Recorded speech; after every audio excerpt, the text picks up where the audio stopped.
Céu, educação e aprendizado eterno.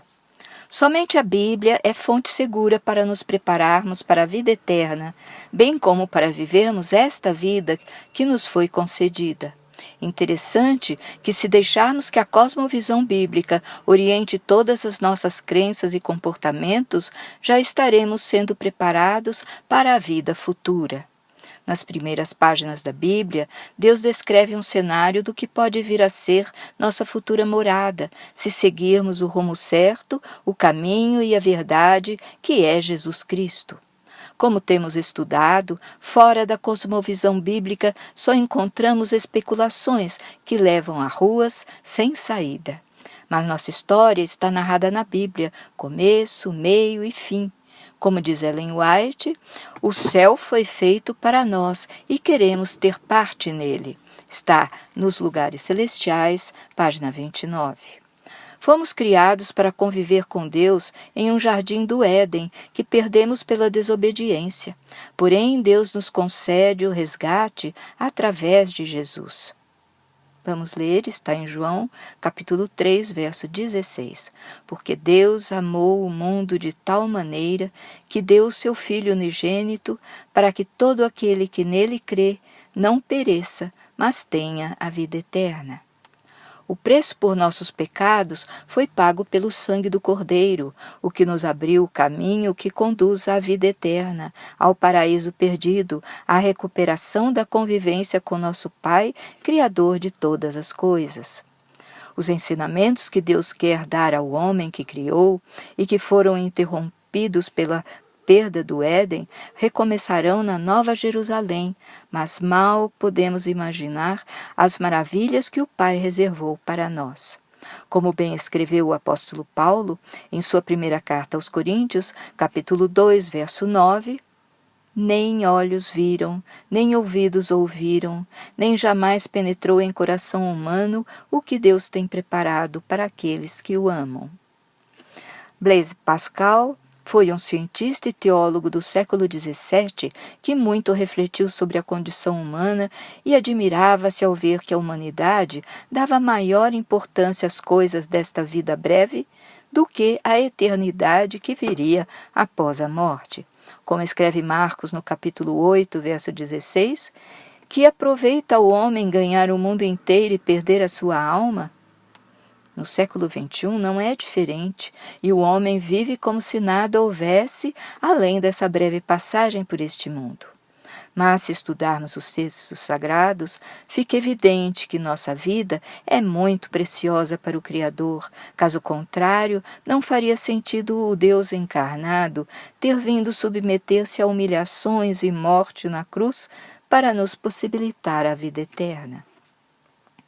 Não parece fazer sentido também nos ter sido disponibilizado um livro que funciona como um mapa indicativo do caminho de volta à casa paterna, caso não houvesse a possibilidade de qualquer um de nós ter acesso ao nosso verdadeiro lar.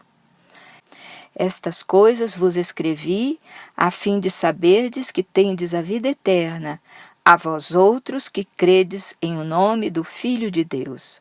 Está em 1 João, capítulo 5, verso 13. As promessas de vida eterna permeiam toda a Bíblia e conduzem ao desfecho da história da humanidade revelado no último livro. O Apocalipse trata da visão do apóstolo João referente aos acontecimentos finais que acompanham a segunda vinda de Jesus, e no capítulo 20 relata que Satanás é aprisionado por 1000 anos, fim dos quais é solto, mas após uma última investida sem sucesso, é definitivamente derrotado e lançado ao lago de fogo e enxofre. Quanto à humanidade, continua João a ter a revelação. No retorno de Cristo, primeiramente ressuscitam os justos que morreram pela palavra e pelo testemunho de Jesus. Em seguida, abre-se o livro da vida e os mortos cujo nome nele se encontra são julgados segundo suas obras, mas os mortos que não estão inscritos no livro são lançados no lago de fogo. Vamos ler o verso 27 de Apocalipse 21. E não entrará nela coisa alguma que contamine e cometa abominação e mentira, mas só os que estão inscritos no livro da vida do Cordeiro. O que precisamos fazer para sermos inscritos no livro da vida, sermos salvos e ganharmos a vida eterna? O próprio Jesus responde em Marcos, capítulo 16, verso 16. Quem crer e for batizado será salvo, mas quem não crer será condenado. E em João, capítulo 6, verso 54.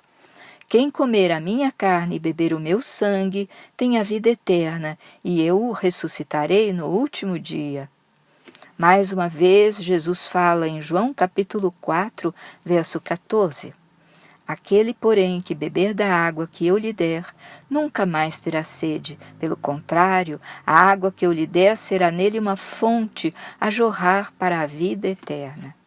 Para Ellen White, devemos prosseguir em conhecer o Senhor, pois conhecê-lo devidamente é vida eterna, diz ela em Os Lugares Celestiais, página 29. E completa citando o apóstolo Pedro em sua segunda carta, capítulo 1, versos 10 e 11. Procurai fazer cada vez mais firme a vossa vocação e eleição, porque, fazendo isto, nunca jamais tropeçareis, porque assim vos será amplamente concedida a entrada no reino eterno de nosso Senhor e Salvador Jesus Cristo. Pelos versos anteriores de Pedro, entendemos que nessa carta o apóstolo está exortando os irmãos para que pratiquem progressivamente as graças cristãs, começando com a fé e associando-a com a virtude, daí ao conhecimento, ao domínio próprio, à perseverança, à piedade, à fraternidade e, finalmente, ao amor. Praticando essas virtudes que Cristo ensinou, nos tornamos unos com Ele e assim receberemos o mesmo amor que Ele recebeu do Pai. E isto que em afirma é o próprio Jesus, em sua oração intercessória ao Pai, no capítulo 17 de João, verso 26. E eu lhes fiz conhecer o teu nome, e lhe o farei conhecer mais, para que o amor com que me tens amado esteja neles, e eu neles esteja. Jesus está se referindo não só aos apóstolos com os quais conviveu, mas também àqueles que pela tua palavra hão de crer em mim, diz o verso 20 anterior. O Pai misericordioso anseia por nossa presença. Quem afirma é o próprio Jesus em João capítulo 6, verso 40.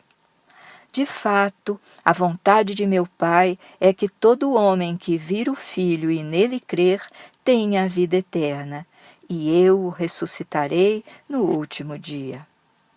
O pastor Arilton Oliveira gravou o sermão O Céu que nos aguarda, no culto de adoração especial do dia 1º de agosto deste ano, disponível no YouTube. Nesse sermão, o pastor Arilton faz referência à visão que o apóstolo João teve da Santa Cidade, a Nova Jerusalém que nos aguarda. Está nos capítulos 21 e 22 de Apocalipse. Entre tantas coisas lindas e importantes que o pastor Arilton extrai do texto, acrescentou também uma curiosidade. Se as medidas da cidade, que estão no verso 16 do capítulo 21, se referem ao perímetro, trata-se de uma cidade no formato de um cubo gigante, com cerca de 540 quilômetros, tanto de altura como de largura, como de comprimento, onde caberia cerca de 8 vezes a população atual da Terra, segundo estimativa de estudos demográficos. E o formato de cubo nos remete ao compartimento do santuário terrestre que tinha esse formato, o Santíssimo. Ou seja, a cidade santa que nos aguarda é a morada de Deus, onde está seu trono e onde habitaremos com ele eternamente.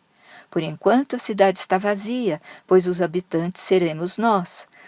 Vamos ler a segunda carta de Pedro, capítulo 3, verso 9. O Senhor não retarda a sua promessa, ainda que alguns a tenham por tardia. mas é longânimo para conosco, não querendo que alguns se percam, senão que todos venham a arrepender-se. Por tudo o que a Bíblia nos revela, a futura vida que nos aguarda no céu, nada tem a ver com esta vida que levamos. Tudo será novo e nós mesmos seremos novas criaturas com o coração transformado, recuperando a natureza original. Vamos resumir o que o apóstolo João narra no capítulo 21 de Apocalipse, versos 1 a 3. Vi novo céu e nova terra. Vi também a cidade santa, a nova Jerusalém, que descia do céu. Então ouvi grande voz vinda do trono, dizendo: Eis o tabernáculo de Deus com os homens. Deus habitará com eles. Eles serão povos de Deus e Deus mesmo estará com eles. Está entre os versos 1 e 3 de Apocalipse 21. E continuando nos versos 4 e 5. E lhes enxugará dos olhos toda lágrima, e a morte já não existirá. Já não haverá mais luto, nem pranto, nem dor, porque as primeiras coisas passaram. E aquele que está assentado no trono disse: Eis que faço novas todas as coisas. E acrescentou: Escreve, porque estas palavras são fiéis e verdadeiras. Na primeira lição deste trimestre, tínhamos visto a desobediência fazer o homem perder o paraíso e tudo o que isso significava. Na ocasião, pensamos com tristeza em tudo que o homem deixou de aprender com Deus ao ser expulso do Jardim do Éden. Agora, nesta última lição, nossos olhos de fé vislumbram a cidade santa, a retomada do convívio com Deus, e mal podemos imaginar as maravilhas que nos aguardam. Através dos escritos do apóstolo Paulo, em 1 Coríntios, capítulo 13, verso 12, tudo ficará mais claro quando habitarmos com Deus. Vamos ler. Porque agora vemos por espelho em enigma, mas então veremos face a face. Agora conheço em parte, mas então conhecerei como também sou conhecido. Que privilégio foi dado a nós, pecadores e sofredores, nesta longa espera pelo resgate, contarmos com as promessas divinas que podemos ler a cada dia, reforçando a nossa fé e nos fortalecendo para seguirmos em frente. O último capítulo de nossa história foi lido, e o final é que viveremos felizes para sempre. Vale a pena dedicarmos tempo para conhecermos detalhadamente as regras para ingresso no paraíso. À exceção de Adão e Eva, nenhum homem ou mulher experimentou um mundo sem pecado, uma natureza imaculada, a ausência de doenças e perdas. Por isso é quase impossível imaginarmos nossa vida futura no seio de Deus e o que iremos aprender acerca de um mundo perfeito, totalmente desconhecido para nós. Não precisaremos criar vacinas, pois não haverá doenças, nem corrigir coisa alguma, porque não haverá erro. O universo se mostrará sem máscaras e ficaremos maravilhados diante do Criador. Mas livraremos desta vida o conhecimento do pecado, da dor e do sofrimento. E porque presenciamos Deus fazer-se homem para morrer por nós, ficamos conhecendo o perdão e a misericórdia, só necessários em um mundo com pecado. Segundo Ellen White, talvez daremos esse testemunho sobre misericórdia, perdão e salvação a criaturas puras de outros mundos. Já fizemos essa citação na lição de número 8, Educação e Redenção, mas vamos refazê-la. Não terão os remidos o testemunho da ciência da redenção, algo valioso a ensinar aos seres não caídos?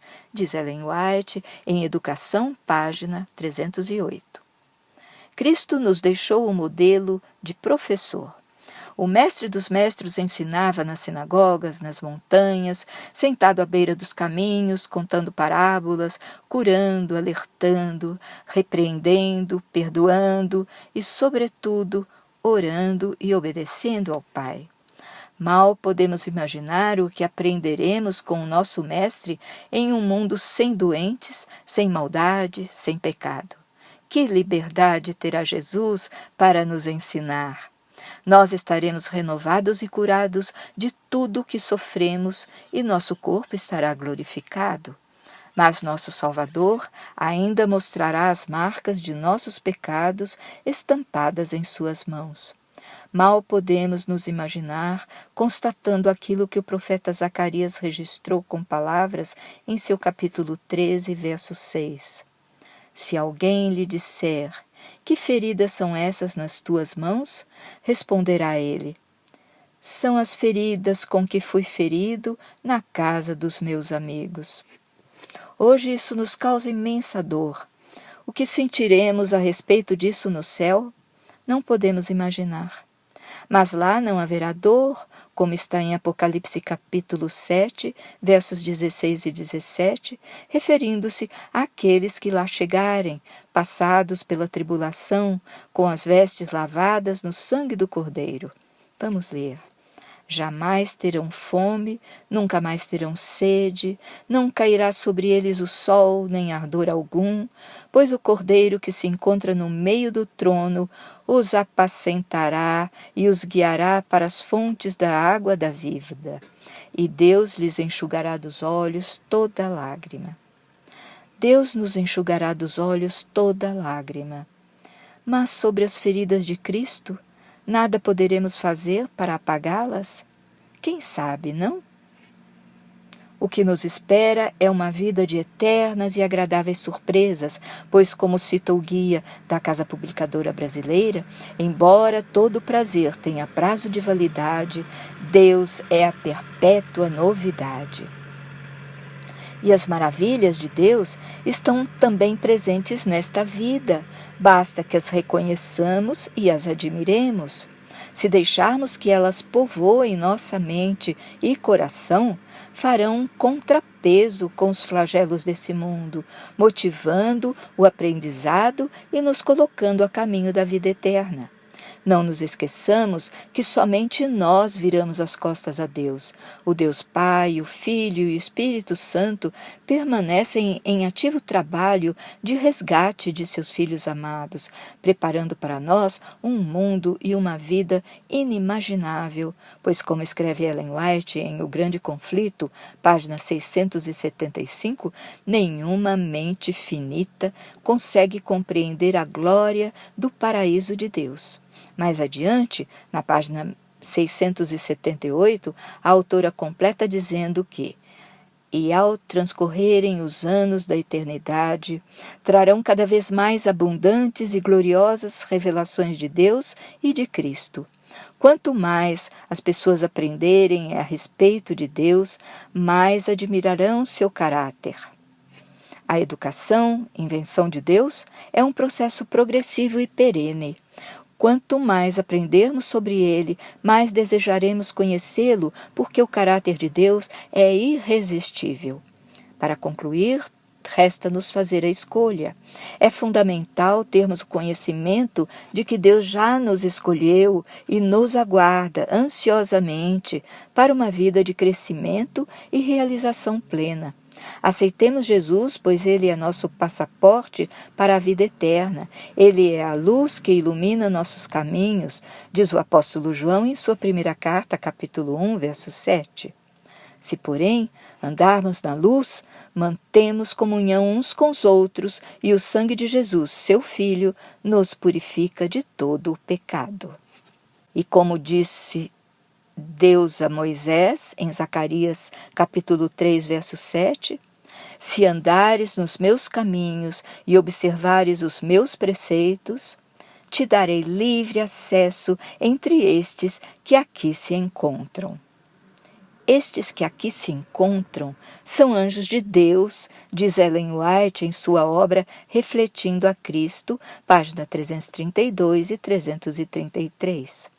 O Senhor dos Exércitos instruiu Josué a manter uma confiança viva em Deus a cada dia, para que os anjos andassem com ele e para que o poder de Deus o acompanhasse em todas as suas atividades. E a autora continua. Não deixeis jamais que a vossa luz se obscureça, que o coração desfaleça ou que as mãos fiquem enfraquecidas. Não, nunca. Dentro, em pouco, os portais da cidade celestial hão de abrir-se para vós. Concluindo, os textos nos ensinam que Deus acompanha cada etapa de nossa salvação. Ele não está afastado, passivo, à nossa espera. Ele caminha conosco e, à medida em que acreditamos nisso, ganhamos mais força para prosseguirmos pelos caminhos tão difíceis que trilhamos. Mas vislumbramos cada vez mais perto a Cidade Santa e para lá nos dirigimos, amparados pelo doce Jesus, que nos estende a mão e nos diz: siga-me. Até a próxima semana!